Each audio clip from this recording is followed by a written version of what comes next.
School, school ba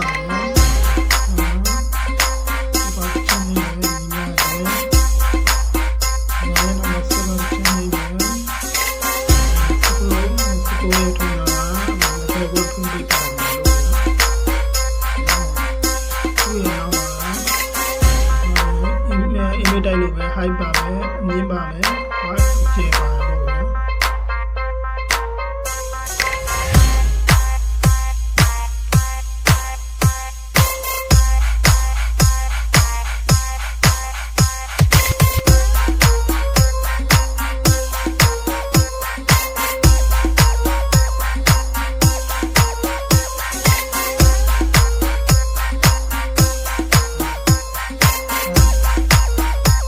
ရိုးတိုင်းတိုင်းအမြင့်တိုင်းကြီးscope ပါမယ် height ပါမယ် height ပါမယ်ပေါ့ဗျာအမြင့်ပါမယ်ကျယ်ပါမယ် scope ပါမယ်အမြင့်ပါမယ်ကျယ်ပါမယ်ကျယ်ပါမယ်ပေါ့ဗျာသူ့ရဲ့နောက်မှာ video တိုက်ကဘာလေးတစ်ခုထူးခြားပုံပါလာတယ်ဆိုသူ့ရဲ့နောက်မှာ control ဆိုပြီးheight တို့ wide တို့နောက်မှာဖြစ်ဖြစ် view ဆိုတာဟာနောက် scope ရဲ့အချိန်မှာလည်းရေးလေရတယ်နော် control ကပထမအင်္ဂလိပ်ထားရမှာသူရဲ့နောက်မှာ scope control လုပ်ပါတယ် control ဆိုတာဒီတိုင်း image တိုင်းနဲ့ပတ်ချောင်းမှာ control လေးတစ်ခုပို့လာပေါ့ကျွန်တော်အဲ့ဒါကိုပေါ်ရပုံနဲ့ပြချပြပါမယ်ယူရလေး image တိုင်းနေဘူး scope ရဲ့နောက်မှာရွေးလေးထားတယ်အဲ့ဒီနောက်မှာသူရဲ့ကိုထားမိရွေးရ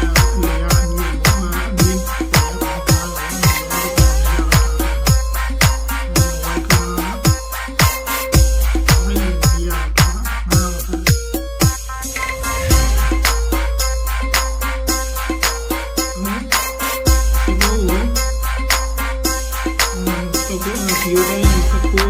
စကူကိုပြန်လာပြီလားဆိုတော့ image တိုင်းနေလို့ပဲဘောလုံးဟာညာလေးတော့ချင်းနေမယ်ဒီကြတော့ဒီဘက်မှာဘောလုံးညာလေးတော့ကြောင်းချင်းနေပြီဒီဘက်မှာပေါ်လာတယ်ဘောလုံးကအပြောက်လေး၃ပြောက်ကိုဘောလုံးကပြောက်လေး၃ပြောက်ကိုတစ်ချက်နေပါဗျာကျွန်တော်ဝိုင်းပြထားတယ်ပြောက်လေး၃ပြောက်ကိုတစ်ချက်နေမယ်ဟဲ့လေးတစ်ချက်နေပြီရင်improve file ဆိုတာလေးတစ်ချက်နေမှာခင်ဗျာမယ်ညားစောက်ထိုးနေတယ်improve file ကိုတစ်ချက်နေမယ်improve file ကိုတစ်ချက်နေလိုက်လို့ချင်းကိုfile မြန်နေကြတဲ့ရောက်သွားမှာပေါ့ဗျာအဲ့ဒါမှာကိုကြိုက်တဲ့ video တစ်ပုဒ်လောက်ကိုထည့်လိုက်ပေါ့ဗျာကျွန်တော်လည်းတို့ကိုခေါ်တော့ video ရိုက်လိုက်စားဒါလေးပဲထည့်အချိန်မှာကိုရိုက်တဲ့ video လိပ်စာဒီမှာကိုထည့်လိုက်တဲ့ video ပေါ်လာပြီခင်ဗျအချိန်မှာကိုထည့်လိုက်တဲ့ video လိပ်စာအခြေအနေရင်သူ့ကိုနာမည်ကိုတိုးပေးလို့ရခင်ဗျအဲ့ဒါကိုနာမည်တိုးချင်ရင်ဒီဘက်က1430ကိုတစ်ချက်နှိပ်ပါခင်ဗျဒီ1430ကိုတစ်ချက်နှိပ်မယ်ကျွန်တော်ဝိုင်းပြတဲ့1430အော်တစ်ချက်နှိပ်မယ်ညာရင် rename ဆိုတာကိုတစ်ချက်နှိပ်မယ်ခဲတဲ့ပုံလေးနဲ့ rename ဆိုတာအဲ့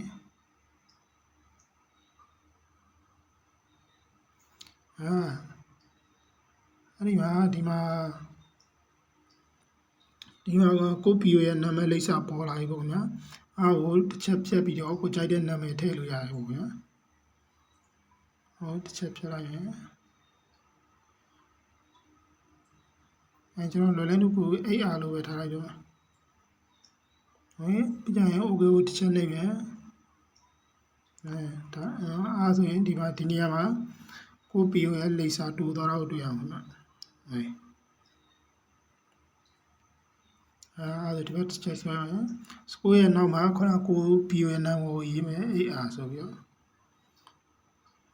လက်သက်ဝင်ချမှာရေးအောင်ပေါ့ခင်ဗျာစီမံလက်သက်ဝင်မပြည့်စီမံကောင်းလာချမှာရေးအောင်ပေါ့ARကိုတစ်ချက်ဝမ်းကြည့်လိုက်အောင်ဗျာ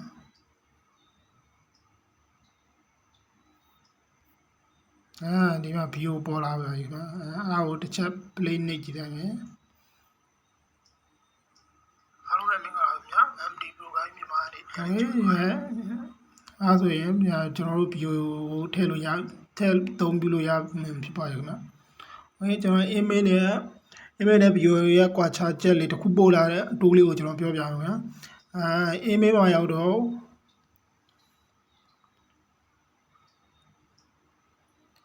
email မှာရောက်တော့စကူပါတယ် high ပါတယ် white ပါတယ်ပေါ့ဗျာ view မှာလည်းစကူပါတယ် high ပါတယ် white ပါတယ်ဒီမှာဘာပူပါလာလဲဆိုတော့ control တစ်ခုပို့လာတယ်ပေါ့ဗျာview မှာရောက်တော့ကျတော့ control ဆိုတာလေးတစ်ခုပို့လာတယ်ပေါ့ဗျာcontrol ရဲ့ကွဲပြားချက်ကိုကျွန်တော်ပြောပြမယ်ပြောရတယ်control ဖြတ်ကြည့်လိုက်အောင်ဘလို့ကွဲပြားလဲသိအောင်ပေါ့ဗျာcontrol ဖြတ်လိုက်မယ်တော့ run ကြည့်လိုက်မယ်control ဖြတ်လိုက်တဲ့အခါဒီမှာ view ကနှိပ်မရတော့ဘူးပေါ့ဗျာview ကဘလို့မှကြည့်မရတော့ဘူးဖြစ်သွားတယ်ပေါ့ဗျာ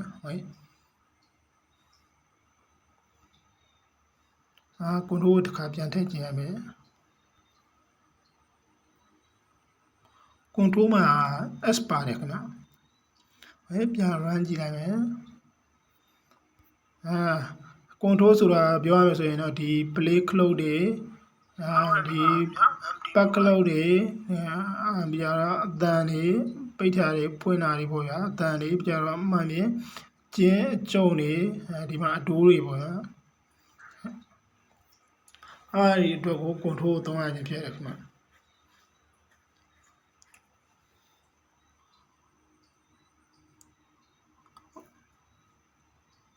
အဲ့ဆိုရင်တော့ကျွန်တော်ဒီဗီဒီယိုလေးကတော့လောက်ပါခင်ဗျာ